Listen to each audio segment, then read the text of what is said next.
Welcome to my mommy's podcast.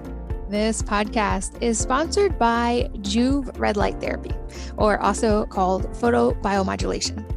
I've been a big fan of red light therapy since researching it years ago, and I've been really grateful for my red light devices the last couple of years as I'm getting older and I want to be really proactive about keeping my skin looking young. With stress and travel, I felt my skin getting less smooth and elastic than it used to be, so I upped my red light exposure and was able to help my skin stay feeling its best. I also noticed really directly the benefits of red light for recovery and sleep, as I have gotten into more intense workouts and sleep can always be a struggle with 6 kids. Most people don't realize that light is such a vital part of the cellular energy equation in the body, and red light therapy is an easy way to get part of this really valuable piece that we need. Since many of us spend so much time indoors, we often don't get enough light. And my favorite 2 hacks are to spend some time outdoors every morning as soon as I wake up, and to use red light throughout the day or at night to make sure I'm getting that full spectrum of light exposure and that my light exposure is optimized.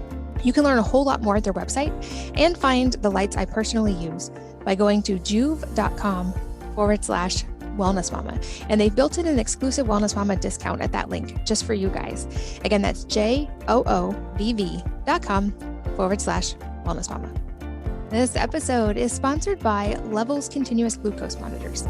I have been experimenting with this continuous glucose monitoring system for the past few months, and I've learned so much personalized data about my body's own response to different foods, even to workouts, to sauna, and to when I don't get enough sleep.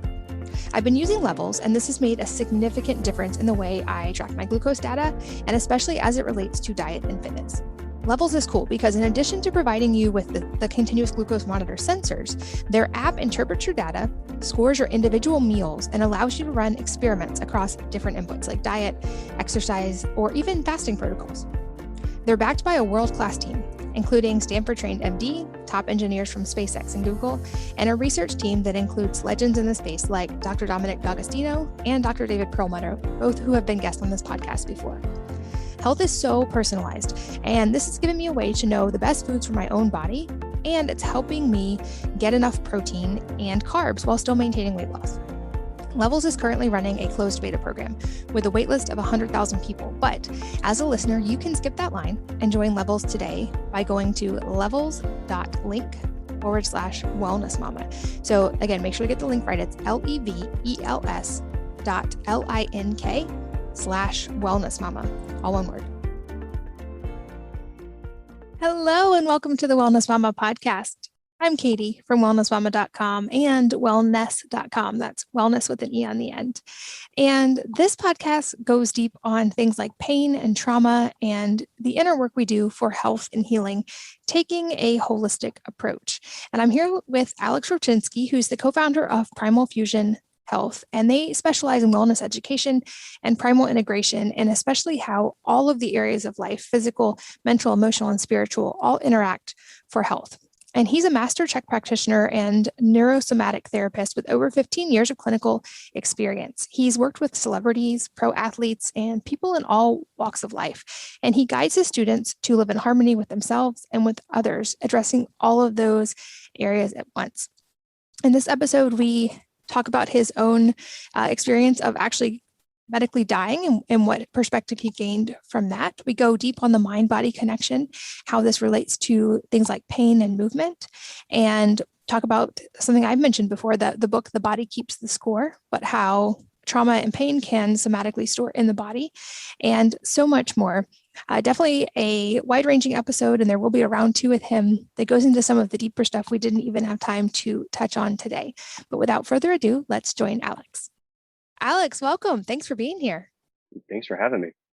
I have a feeling we're going to go in a lot of directions today, but to start, I have a note in my Google Doc that you died when you were 3 in a hospital in Ukraine, and I would love to hear a little bit more of that story. Well, Ukraine is all socialized, and so, that's, a fun benefit of your parents being able to, take time off to take care of their kid. So it turns out I got laryngitis. And that laryngitis spiraled into my lymph nodes being extremely swollen.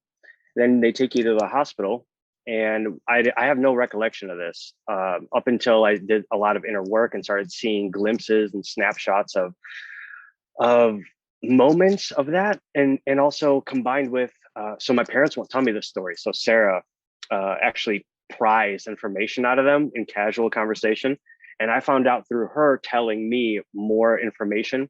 So I was in the hospital, and they gave me sleeping pills.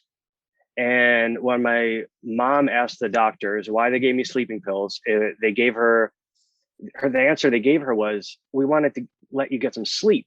And my mom's like, I'm not here to sleep. I'm here to make sure my kid's okay. And so a couple hours later, they found me completely blue, and they had to take me to the ER. And actually, the story would have been left there if my grandma didn't work at the hospital, because in Ukraine, things are a little bit different.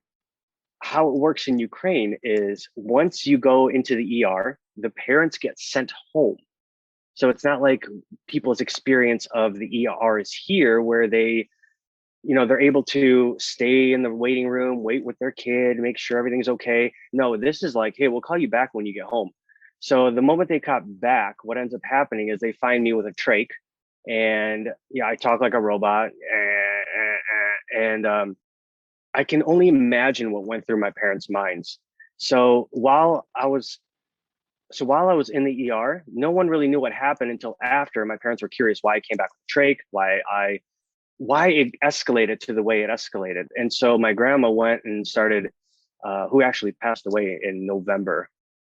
And so she started digging and found out they gave me sleeping pills. They had to trach me. They had to give me adrenaline to the heart because I flatlined for several minutes. And my parents would never have known, because that's how the system is over there. And if it wasn't for my grandma being nosy and wanting to really find out, reading the paperwork.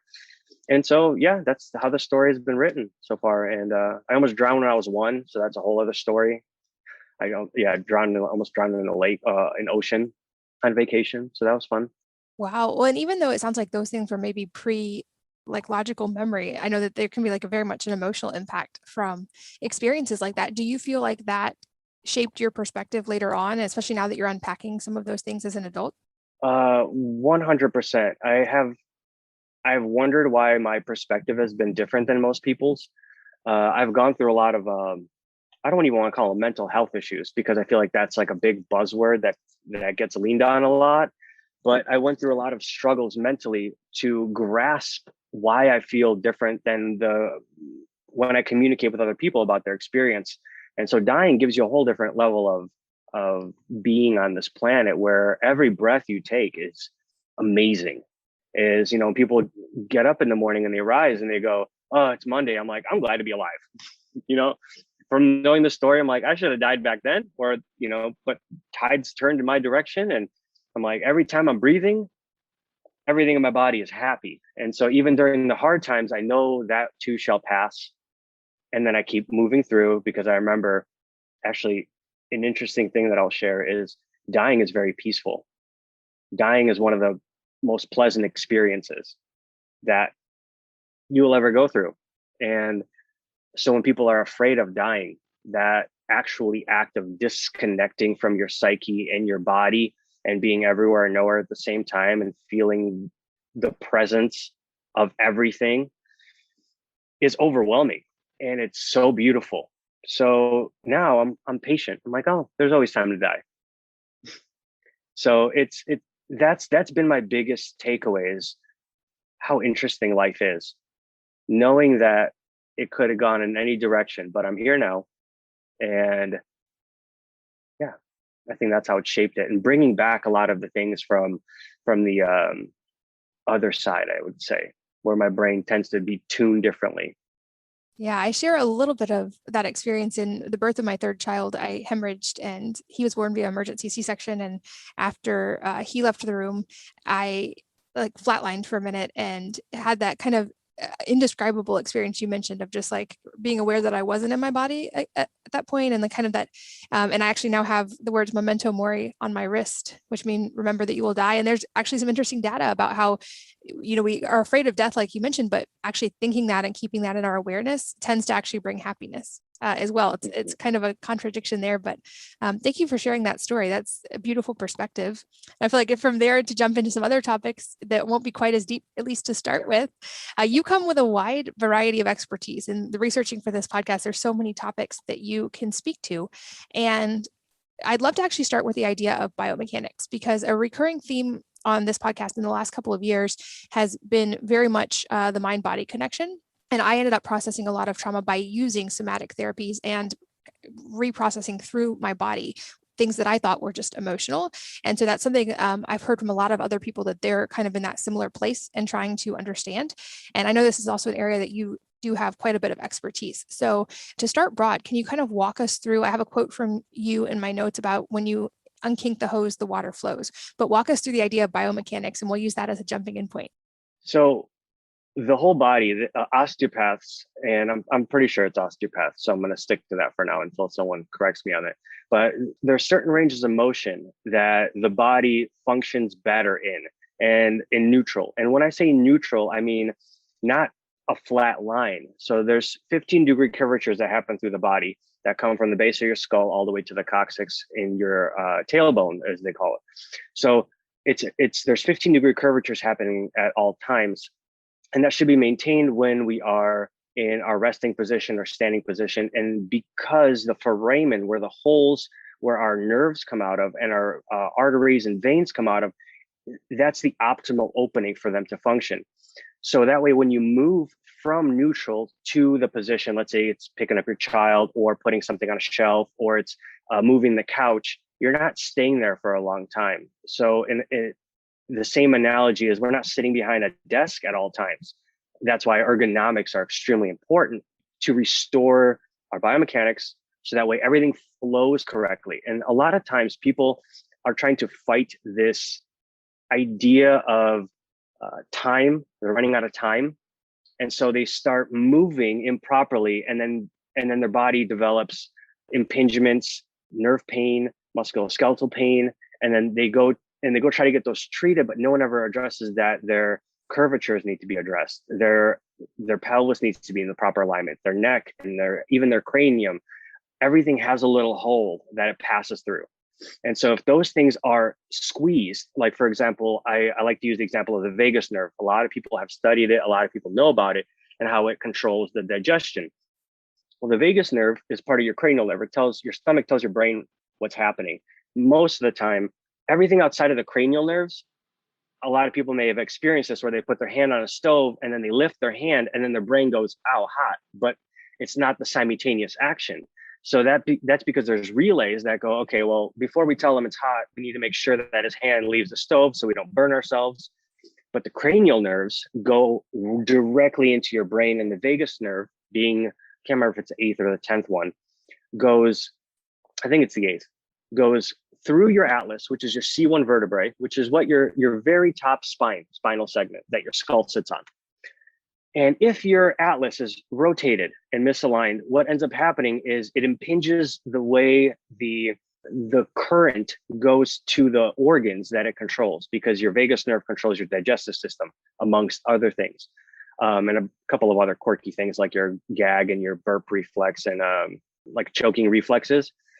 And so if you have a misaligned atlas, which is your C1 vertebrae, where your skull sits on, even if you're eating organic food, you're detoxing, you're drinking enough water, you're doing all of the things properly, taking the right supplements, let's say, you're not getting enough current to start those systems. Like the same way as if you don't have enough current in your battery, power in your battery to turn that starter over, to turn your engine over, it's not going to turn, your car's not going to run because there's not enough current to start that car over. And it's the same way. A lot of people suffer with digestive issues and different nerve pains and all kinds of unexplainable things because of the structure. The bones are very unforgiving, and your bones will literally lay on your nerves, veins, arteries with no remorse because they're inanimate. Everything else makes it move. Your brain makes your muscles move and pulls on your musculoskeletal structure. So if you unkink that, you're going to notice that your body is delivering nutrients, oxygen, and it's circulating at a rate that it's actually allowing itself to repair versus staying stuck and building up lactic acid and building up toxicity and building up almost like going to vacation and then coming back and now you have twice as much paperwork because you didn't get it done before you left. And then people become confused as to why their bodies aren't functioning properly. Well, they're getting backed up, and because they're inside, we can't really see it, versus like if you're in a house that someone's hoarding, you can clearly see all the junk in the room. But it translates into things like your hands are going numb, or your skin is not the way you want it, or your tummy is bloating and your back starts hurting and you can't quite control certain muscles and your body will lock up. So it shows up that way if you keep it stuck for a very long time. That's so fascinating. And it makes sense in light of that. And I love the idea of the car starting and not having the energy to turn over. What is the process like to begin to unpack some of that? Because I feel like often, especially in the conventional models of care, things are addressed sort of in isolation. And this seems like very much a whole body approach. How would someone begin to start to unpack that? That's tough because there are so many practitioners practicing many different modalities. And there's a big scarcity mindset that I've noticed in the practitioner world, where it's like, I need to keep my client because then if I don't, then they may not come back and I'll lose this thing. And there's this always thought around loss versus how can I help the person? And, that's why I've been studying Paul Chek for almost 12 years now. And he has that I found one of the best approaches to looking at the body holistically. And when I mean holistically, I mean mentally, emotionally, spiritually, and physically, being stones unturned. And so you have to be well read to be able to see certain things.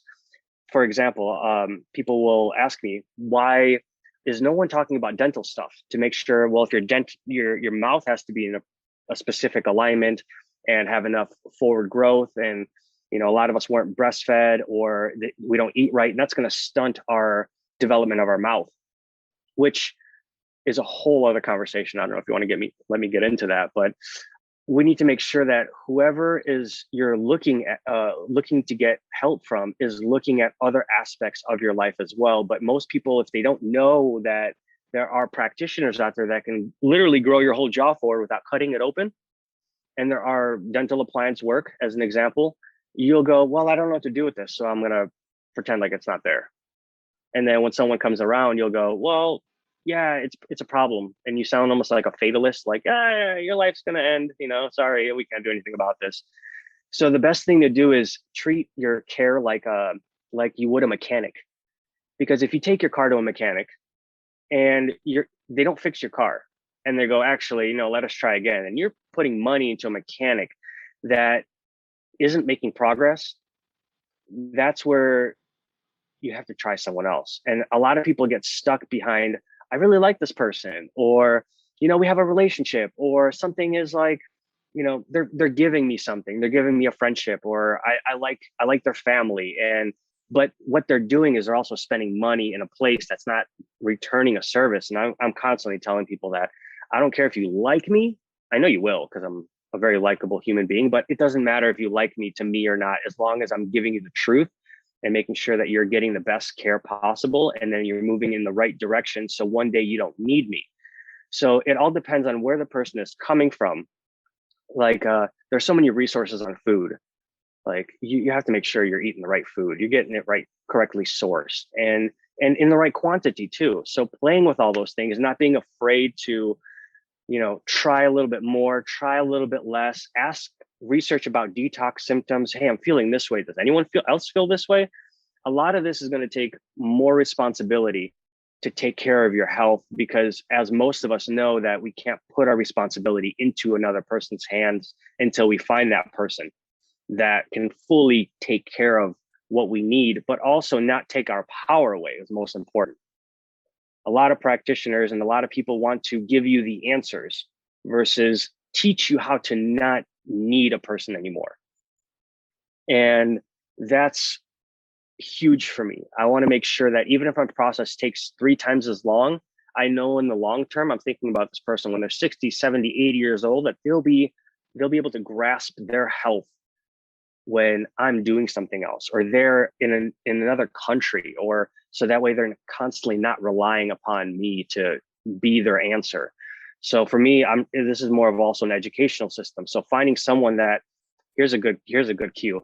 If you ask a question and someone gives you a firm, absolute no with no explanation, that's usually a red flag to me. That's saying that this person doesn't want to look into an area of their life or study, and they're sticking to their modality.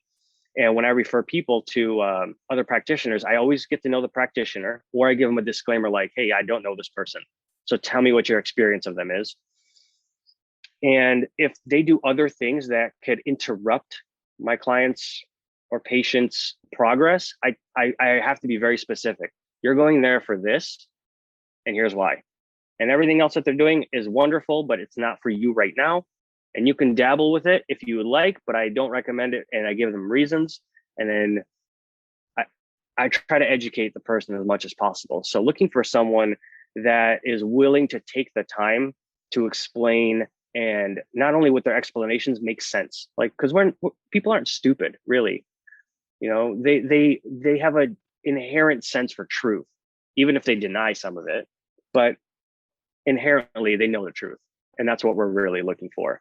And you should be able to see a result within a week, of 2 weeks, of 3 weeks, and depending on the circumstance of, you know, if someone has potentially a herniated disc, like it could take 500 days to treat a herniated disc, but the person should be seeing progress through this whole, you know. Or the other thing is, this is where I'm all over the place, because you should be able to explain the pain because you've seen it so much. Like a herniated disc, when someone comes in and they're in pain, I go, this is going to hurt real bad, because there's going to be a point where I describe it to them as like your hand is stuck in a rock, between two rocks. And for you to pull your hand through those rocks, it's going to hurt. And then once your hand is free, your hand stops hurting. And they go, oh, that makes sense. So then as we centralize their disc, it's painful, but then there's that moment of ease where everything becomes painless. And they're like, wow, oh, I see what you mean now. So, but doing something for 15 years now, it's over and over and over again. You're able to speak on it a little bit. So those are some guidelines as to how to find someone good. And don't be afraid to, because you like someone, you want to support someone. If you want to support someone, donate. But if you want to really get help, you have to find the person that's willing to look at you as separate from themselves and make sure that your care and your success isn't a validation to the therapist. I'm going to explain that again. Make sure whoever you go to see, that they're not being validated by you getting better, because I see that a lot. They're so willing to give you the answer to make sure that they look smart. And I'm calling a lot of people out. And this is a good shadow time. That's such an important point.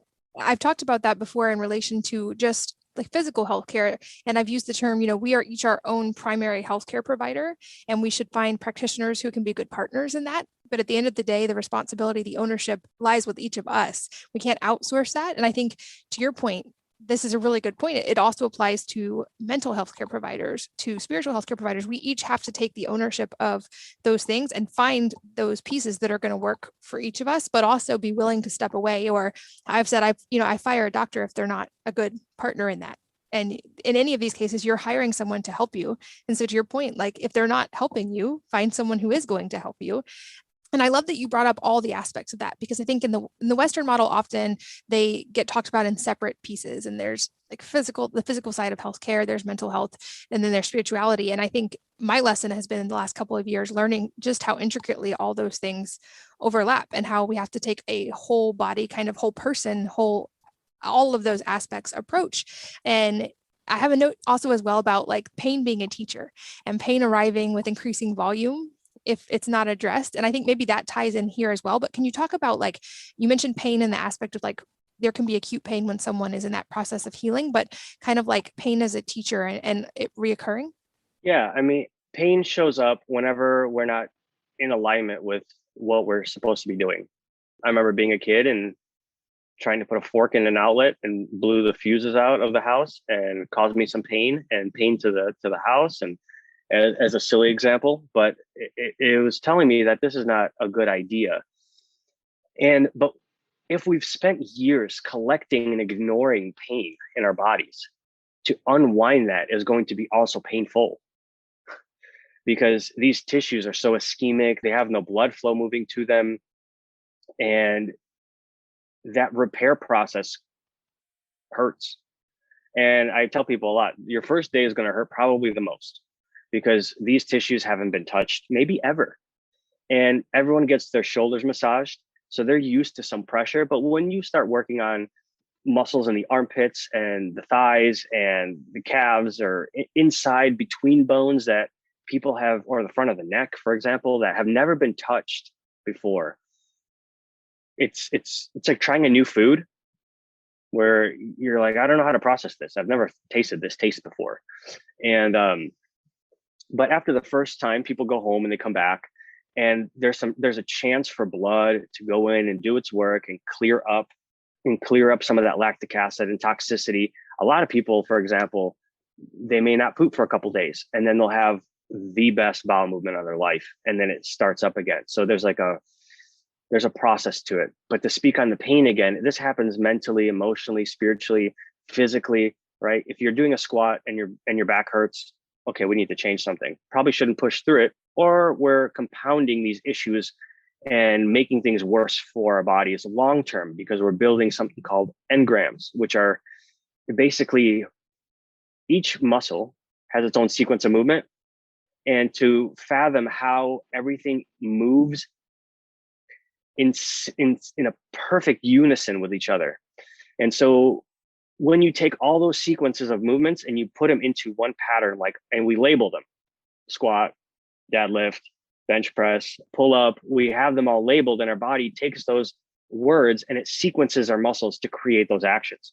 So if you have pain in your life, or in your squat, let's say is an easy example, your body will always try to avoid pain, whether it's good for you or not. Your body will tell you, hey, when there's pain, we're going to move, which changes your engram. And that is going to be the fastest thing that will change your patterns in life. And I see that a lot in the spiritual movement. What's happening now, it's, hey, everything has to be good vibes, or I'm moving away from this pain, instead of looking at it, understanding it, or even better, understanding what's going on with the situation in your life. And when you do that, you become the creator of your own life, versus a saboteur or a victim or a child who doesn't want to participate with their lives, because it does take work.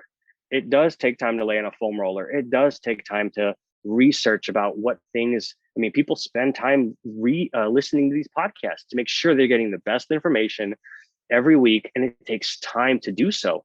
And if people don't take that time to invest into themselves, no one's going to do it for them, because as we're talking about, you're going to go to someone, and if you don't know how to pay a good practitioner, you're going to either get more pain, or you're going to get pain in your wallet from having to spend all this money. And then when you finally find someone that's really able to take care of you, you can't afford them. And I speak to this because this is what's happened to me many times with people.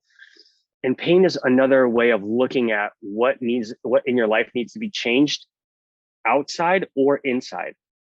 Sometimes you can't change what's happening outside, so you change what's happening inside. Sometimes you can't change what's happening inside right now because there's too much chaos, so you change what's happening outside. Okay, maybe I find a new separate group of friends, and then realizing that you are the emotional blanket, the sponge for all of your friends, and it's taking a toll on your mental health. And I constantly say you're the product of your 5 closest friends. So whoever you surround yourself is going to be who you're going to become.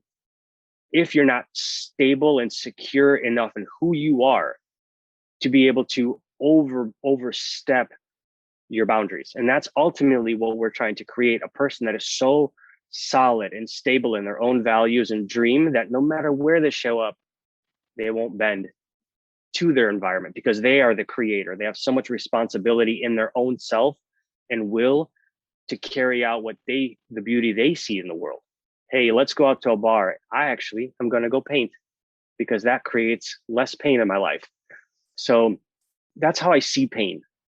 And I always have to look at it.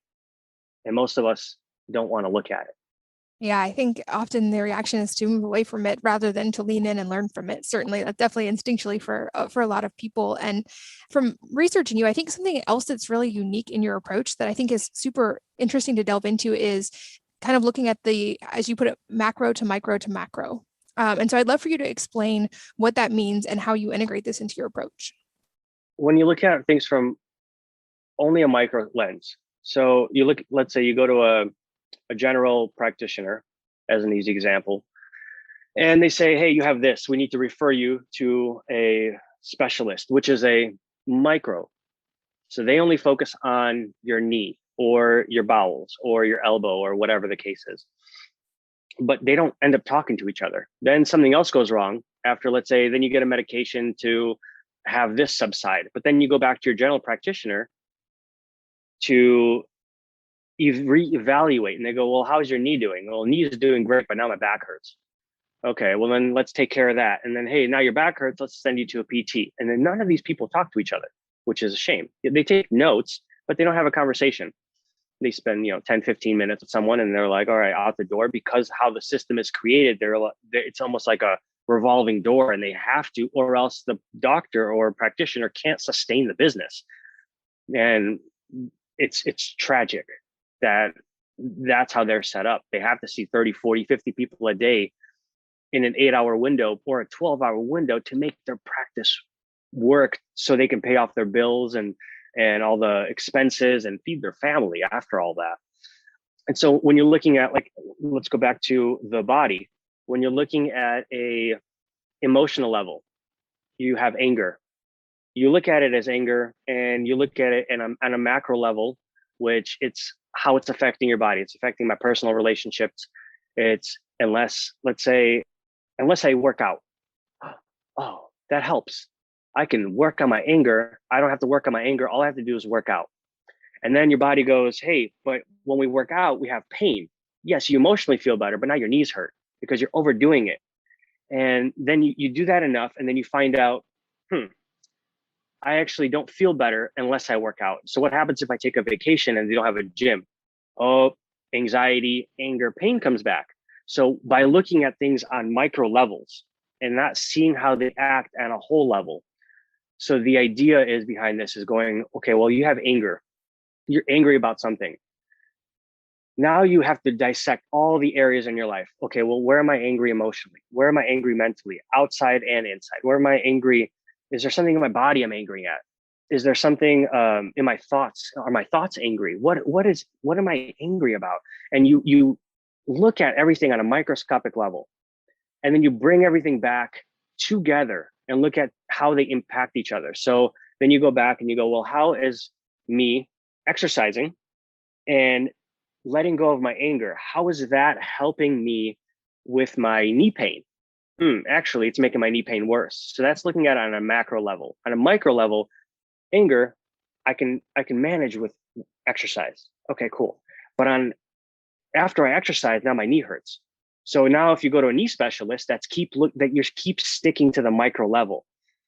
And now let's say you go, hey, my knee hurts, I don't want to exercise, but now I'm angry. Okay, we got to zoom out and go, what else can we do? If I keep exercising, my knees are going to get worse. And my doctor or my physio or my trainer says, or my massage therapist says, you can't sustain this long term. And the other option is now we go to take some meds or some anti-inflammatories or some NSAIDs, and I feel better short term, but I can't live like this forever. So that's when we have to zoom out and go, okay, well, is everything that I'm doing coherent with each other, in harmony with each other? What can I do to supplement some things that make everything work together swimmingly? Because that's how I practice, going, okay, well, how does this, let's say, biohack, does this biohack interrupt any other things? And if it does, then we have to reevaluate this biohack. Does this supplement interfere with other supplements? I'll give you an example, like kombucha is wonderful for your gut. Micro level, you go, great, I'm going to stick to that. Macro level, you zoom out and you go, oh, this person has a terrible fungal infection or a yeast infection. And now they're sitting there going, kombucha is good for me, because they've only studied micro levels and they've not associated the two together, thinking that if I pour kombucha, which is fermentation and sugar, on top of an overgrowth or fermentation in sugar in my body, it's going to create problems. So we have to look at things from macro level and go, well, these two don't interact right now. When this one is gone, then we can introduce, when the fungal infection is gone, we can introduce kombucha. Okay, what do we need to do to get rid of the fungal infection? Oh, kombucha has to go for now, but I like the taste. Well, the fungal infection has to go first. So it's constantly almost like a gas pedal where you press the gas, but you have to hit the clutch, hit the brake. You got to slow down. You got to back up. You got to look around, stop at a stop sign. So there's constant, and it takes a lot of work, and it's constant. But eventually your body gets into harmony. And then you'll notice your body that becomes more sensitive. And that's when you'll hear, oh, it's a blessing and a curse, but it's not a curse. It's the awareness that you asked for. Most people ask for awareness and increasing of their consciousness, and then realizing that they're seeing all the pain that they're ignoring. And then they call it a curse. It's not a curse. It's responsibility knocking on the door. And a lot of people don't want to hear that because, they have a lot of busy lives, and, it's tough. It's tough to not have the resources being taught to you right away. It's tough to process that these things are hidden from us, or maybe even not intentionally, but overshadowed by so much bad information and misinformation and micro information that don't relate to the macro of your health, of your existence, of your human experience. And it's almost like one of those toys. I see this visual of a toy in my head. I'm sure you've seen this, where it's like 3 different sections, and there's like a head section, a body section, and the feet section. And you're kind of swapping out different sections, and like an alligator body with a hippopotamus feet, with a stork body. And then you're kind of switching between animals, and you're not really in harmony with who you are itself, because you're looking at each specific thing too long without zooming out and seeing how it affects the big picture. Yeah, that's such a good analogy. And 2 things that came to mind in what you were just explaining is the first being like, everybody wants higher consciousness and to expand and all this. And then inevitably there then become things that you're more aware of and or test. And I had a mentor recently when I was kind of frustrated with some of those things. He's like, oh, well, that's cute. You thought you were just going to upgrade and not get tested. Like strength is built under load, just like with physicality. You don't just get muscles, you build them. And like, this is part of that process. But also I love that you brought up that idea of personalization. And I think that goes back so much to the idea of that each of us has to go on this journey of figuring out, like you just said, the micro and the macro for ourselves, because there are so many confounding factors. And it would be difficult for any one practitioner to know exactly what we need. We have to take responsibility in that process as well. And I very much hold the belief that we can learn something, I say, from every interaction, every person, every approach. And especially in the health world, there are so many people with so many approaches. And I think there's wisdom in all of them, but also in understanding that at the end of the day, often those people figured out what worked for them. And that's wonderful. But now they're trying to give that approach to everyone else. And there's going to be adjustments there. But often I feel like practitioners can get very attached to that outcome, like you mentioned, and think that it's going to work exactly the same for everybody. Whereas when we each have to start then the personalization process and figuring out which of those pieces, exactly, to build. I also think that I have a feeling you're going to have a great perspective on this, but there is this very big component of the unseen side and the inner emotional side and even the spiritual side when it comes to health. And that was certainly an area that I ignored for a very long time. And I had the diet dialed in and exercise and supplements and all of those things, but there was this huge emotional component that I wasn't addressing that ended up being an underlying core thing tied into all of my health problems. I think we're in a wonderful time where this is being talked about more, and we're starting to understand at a deeper level that like the mental, emotional connection to health. But I think also it's an area where there's still a lot of learning to be done, because so much of what can deeply impact us, perhaps impact us the most, are things we can't see and we can't necessarily quantify or put data to or measure with a wearable. But I know from what I know of you that you do a lot of inner work with people as well. And I would guess that often those are the things that maybe have the most profound impact.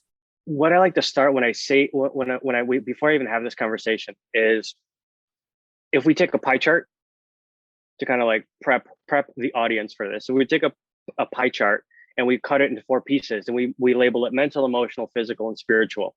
And we agree, okay, there's 25% of each. And people can grasp that.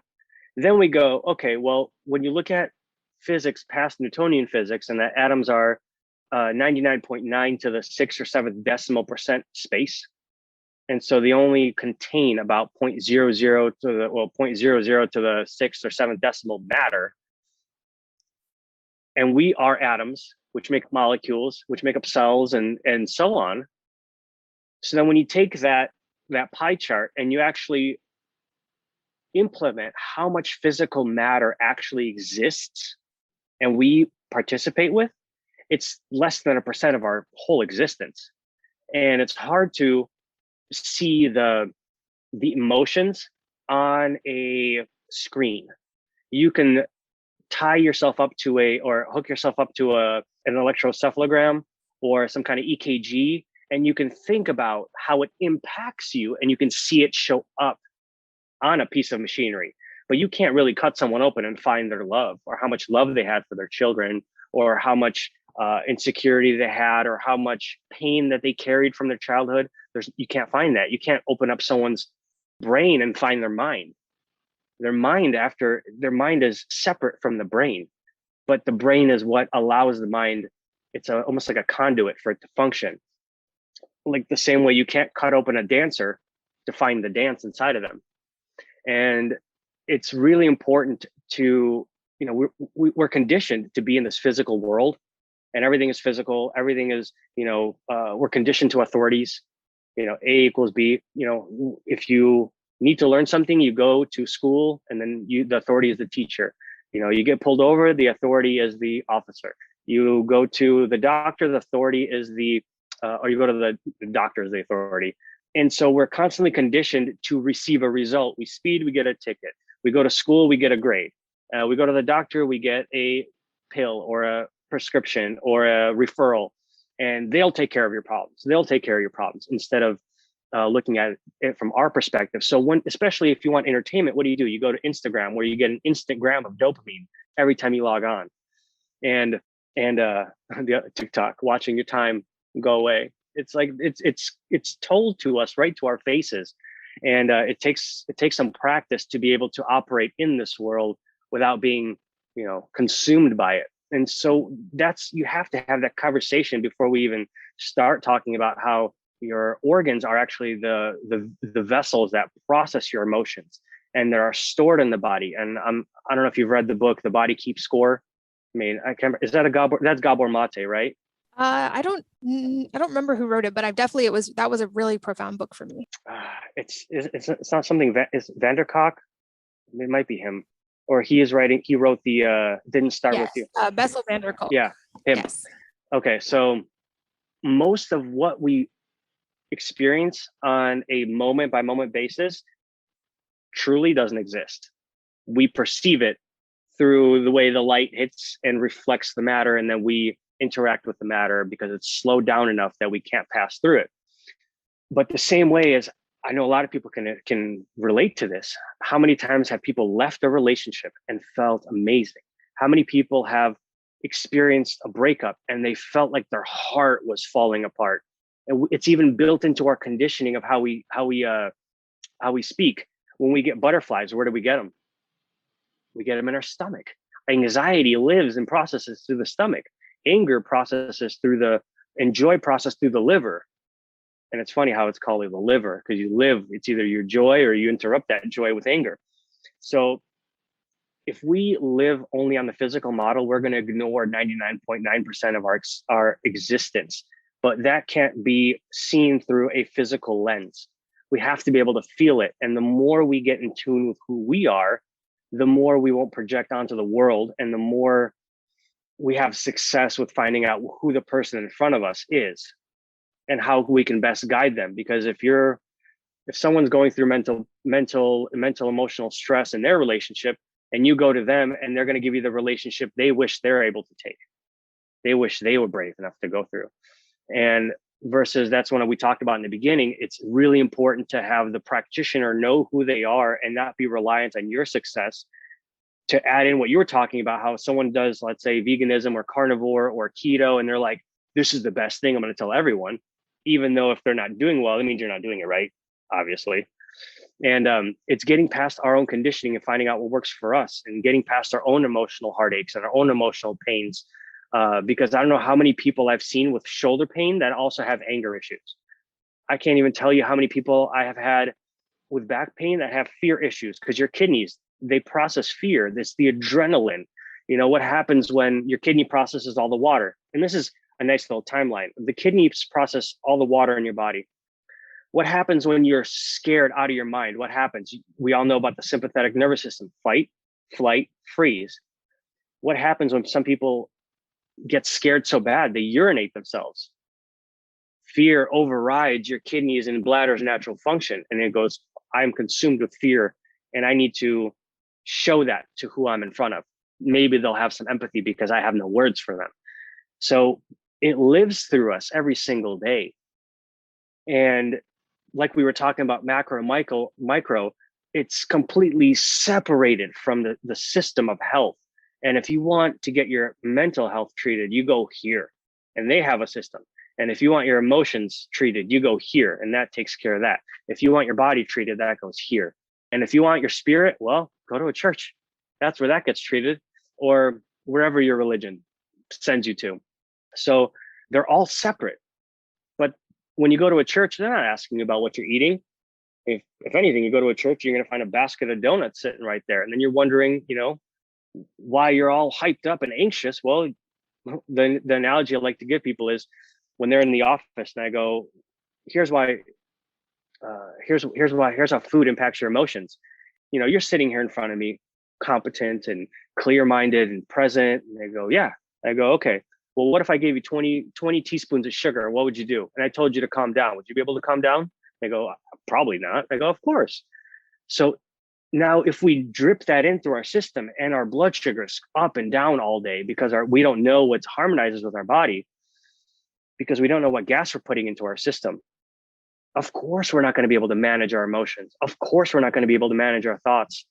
For diet, I use the same analogy with, if you are a big diesel believer and you told everyone that had a gas car to put diesel in their car, everyone that has a gas car is not going to have a good time. Their car won't work. It's a different fuel source, but they're the same belief systems, right? Gas is gas, fuel is fuel, but it's not all built the same. And we all need it in separate quantities with different tanks and different times. And it impacts how everything that we can't perceive, because our physiology is cluttering our non-sensory organs, which is the feeling of how we love, our hearts. When we interact with someone's field, oh, I feel that they're a good person. But if you're too hopped up on sugar, or you're too hopped up on, your back hurting, you're not going to be able to use your heart, because it's a more subtle system to be able to feel what you can't put your hands on, or taste, or smell, or hear, or touch. I think I missed one. Nah, it's okay. So we need to be able to clear our system of static and manage our body before we can even perceive. But even people, when they're at their heightened senses, they can still feel something is like, this person's not safe. But how do you know that without knowing that? So then we start to dive into that, because if we're seeing our world as fear and as panic, or as a perpetual pattern that's reoccurring, even though it's not, because we haven't observed it anymore, but we're projecting it onto the world as it's observing, or as we're observing, then life becomes a little bit more challenging. And then, as we talked about, the pain teacher shows up. So if you don't clear what a person's dream is, or their values are, or where they're moving in life, it's going to impact your physiology 100%. Yeah, the Body Keeps the Score was such a really enlightening book for me, and it helped me start to kind of unpack some of those things. And since sharing my own story of trauma actually on this podcast in episode 309, I've received so many letters from listeners who have gone through much more difficult things than I had been through, and just heard so many stories from people. And I think there's such a key here when it comes to, certainly to health, but truly to all areas of life. And I know you've talked about this before, like kind of the journey of healing trauma and how that actually can be such a gift and have a positive crossover into so many other areas as well. I'm curious, like how you help people with that, beginning in that process of processing trauma, because certainly since sharing my story, I've received so many questions from people who want to go on the same journey and to start to unpack and are willing to sort of shine that light now on their own trauma and start to unpack. So where do you have people start for that? I start where they're ready. So if you end up working with us or anyone works with us, we give people like 200 pages of paperwork. I mean, it's a lot, it's intense, but we take all that paperwork and we start seeing what's not being written, what is being written. And through conversations with someone, you can see based on the structures of where they are, where they identify with society, how they see themselves, how they see the world. You can slowly introduce certain things by allowing them to talk about them with curiosity. It always has to be in a room where there's no judgment. There has to be no judgment, because anytime there's judgment, you need security to share what you're feeling. But if you're not secure, that's why you have trauma in the first place. You're not secure with what happened and you're trying to hide it from the world, yourself, or you don't know how to hide it and it's everywhere.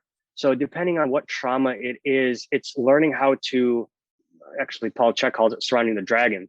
If you can't face the dragon head on, well, chip at its heel, chip at its back. You know, sometimes people cope with trauma with eating, and that's their coping mechanism. So what do? How do you, like that analogy we used a second ago or a little bit ago, where we talked about hopping someone up on 20 teaspoons of sugar and not being able to think straight. First, you know, they come in and they say, hey, my back hurts. And they go, okay.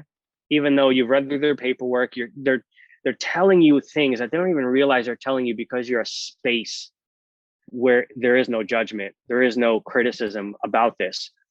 And they start telling you things. And how many times I've heard, I don't know why I told you this. I've never told this to anyone in my life. Is I probably could, if I got $1 for that, I probably would never have to work again. So you start by going, okay, well, this may be too tough to talk about, because you might say, you know, hey, how's your relationship with your dad doing? You know, and they may react in a not pleasant way. And you go, okay, note that is a button that we need to pin later. We need to work on other things. And then, so, okay, what are some obvious things? Once again, micro. You look at their macro, they're in pain. Micro. Okay, what can affect their macro? Okay, well, we need to make sure that anything they're eating is not increasing their inflammation. So finding out what kind of food intolerances they have, making sure they're cutting out foods that don't serve them, making sure we play with rhythms and timings. And yes, we look at poop and make sure their poop is, well, without telling you all the different stages of poop and getting graphic with it, making sure they're nice brown logs, at least removing a foot of material a day that's brown and healthy. And we start paying attention to their poop. You know, hey, focus on that. Okay, your goal, and usually we meet where people are excited. So if they're excited about managing their diet, cool. Focus on that. Focus on that. And then we start over time implementing, hey, this could be, you know, let me tell you a story about my life. And they start identifying with the story. Oh, this story is happening to me. Ultimately, I know what they're going through. And so I use all the different ways except going at it directly. Some people are better at it than others. Some people, you can ask them straight to their face, is this something you experienced? And they're like, yes, that's why I'm here. But a lot of times, I would say 80% of the times, it's the deep-seated trauma that they have conditioned to themselves that they can't talk about, or else they can't function. We have to work around it many, many ways, over and over and over again. And it takes time. It could take a year. It could take 2 years. But ultimately, when they face that dragon without us telling them what to do, telling them what their problem is, because that disempowers a human being completely. If you come to me and you're like, hey, how do I do this? And I put it together for you and you're like, great. Okay, now what's my purpose in life? I guess I'll go do this thing. Oh, what's my dream again? Oh, here's your dream. Okay, I'll go do that now. And what are my values again? Okay, here are your values. Okay, well, there's kind of no fun stuff to life anymore. And hey, my body's not reacting the same way anymore. It's, you know, my poop is off. What do I do? My breathing is off. What do I do? hey, my relationship isn't going well, what do I do? Do this. And then so instead of teaching the person how to go through certain steps and go through the process and show them that the pain actually is the gift to be able to see the beauty in life. How can you empathize with love, and how do you be in love without knowing pain first? Or you don't appreciate love. Maybe you grew up with love and your parents were love and your surroundings were love. And then you find a perspective of people, the world being harsh and the world being mean and the world being difficult, and you living in that and succumbing to that. And then one day you've had enough. And then you remember how pleasant love is and how much you valued and appreciated when people did good things for you and loved and shared that with you. But before you didn't, you were like, that's life. You had no perspective. So pain gives you empathy. Pain gives you compassion for those who are struggling, who need help. And you remember you were there at one point. You remember that you were struggling. And without that pain, you could never really truly connect with other people. Yeah, that's such a good reframe. And there's still so many directions I want to go with you. I'm hoping you'll be open to a round 2 sometime soon, because like we didn't even get into like shadow work and archetypes and so many areas I wanted to go. This podcast is sponsored by Juve Red Light Therapy, or also called photobiomodulation. I've been a big fan of red light therapy since researching it years ago, and I've been really grateful for my red light devices the last couple of years as I'm getting older and I want to be really proactive about keeping my skin looking young. With stress and travel, I felt my skin getting less smooth and elastic than it used to be, so I upped my red light exposure and was able to help my skin stay feeling its best. I also noticed really directly the benefits of red light for recovery and sleep, as I have gotten into more intense workouts and sleep can always be a struggle with 6 kids. Most people don't realize that light is such a vital part of the cellular energy equation in the body, and red light therapy is an easy way to get part of this really valuable piece that we need. Since many of us spend so much time indoors, we often don't get enough light. And my favorite 2 hacks are to spend some time outdoors every morning as soon as I wake up, and to use red light throughout the day or at night to make sure I'm getting that full spectrum of light exposure and that my light exposure is optimized. You can learn a whole lot more at their website and find the lights I personally use by going to juve.com/Wellness Mama. And they've built in an exclusive Wellness Mama discount at that link just for you guys. Again, that's JOOBV.com/Wellness Mama. This episode is sponsored by Levels Continuous Glucose Monitors. I have been experimenting with this continuous glucose monitoring system for the past few months, and I've learned so much personalized data about my body's own response to different foods, even to workouts, to sauna, and to when I don't get enough sleep. I've been using Levels, and this has made a significant difference in the way I track my glucose data, and especially as it relates to diet and fitness. Levels is cool because in addition to providing you with the continuous glucose monitor sensors, their app interprets your data, scores your individual meals, and allows you to run experiments across different inputs like diet, exercise, or even fasting protocols. They're backed by a world-class team, including Stanford-trained MD, top engineers from SpaceX and Google, and a research team that includes legends in the space like Dr. Dominic D'Agostino and Dr. David Perlmutter, both who have been guests on this podcast before. Health is so personalized, and this has given me a way to know the best foods for my own body, and it's helping me get enough protein and carbs while still maintaining weight loss. Levels is currently running a closed beta program with a waitlist of 100,000 people, but as a listener, you can skip that line and join Levels today by going to levels.link/Wellness Mama. So again, make sure to get the link right. It's LEVELS.LINK/Wellness Mama. All one word. Out of respect for your time and for the listeners' time, I would love to ask a couple questions I typically ask toward the end. The first being if there's a book or a number of books that have had a really profound impact on your life, and if so, what they are and why. One of the first books that I've ever read was The Alchemist. It was 1984, which is one of the first books was the only book I read cover to cover in in any kind of school. I'm not a big reader, and it blows kind of people's minds. They're like, how do you know this stuff that you know? And I'm like, when I used to tell them I've read like 4 books up until 5 years ago, and now I'm making it an effort to actually read books and sit in the morning. And so, because I learn better from interactions like this, you tell me about your life, and while you're talking, I am absorbing things through my consciousness, through my psyche. But another book that, do we only say one or three books? How many books do we say? Any that have had a profound impact. The Law of One. It's an intense book. I almost hesitate saying it because it will kind of blow your psyche apart as to what you perceive in life. And a book that reaffirmed a lot for me after I died was One Mind. I think his name is Larry Dossey. And he shows how so many different experiences in life, how they are actually, we're actually one mind, one collective consciousness. And he's showing it over and over again in the book. And so I'm like, how am I thinking about something and then I see it? And so it helped me affirm, like, okay, I'm not going crazy. We are actually a collective network of consciousness. Even the internet is a externalized mind network. Everything that's in our brains is on the internet now. And you can tell, you go on Facebook or Instagram and you have people's thoughts plastered all over it.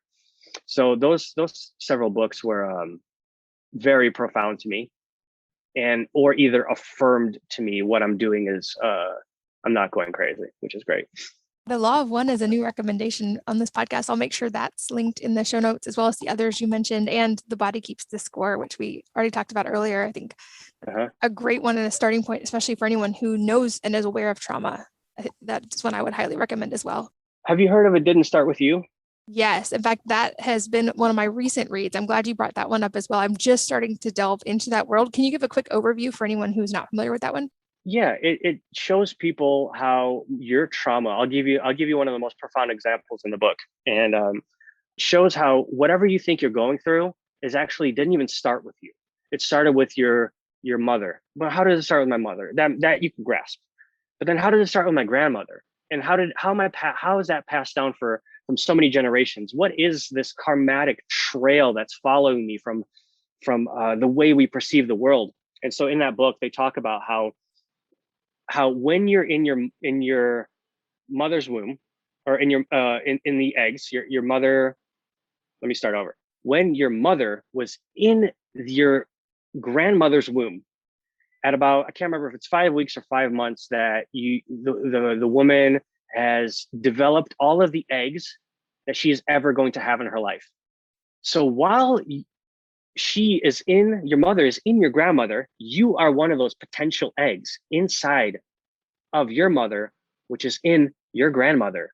So while your grandmother is experiencing life, imprinting on your mother, also imprinting on your mother's eggs, which you are going to be here one day.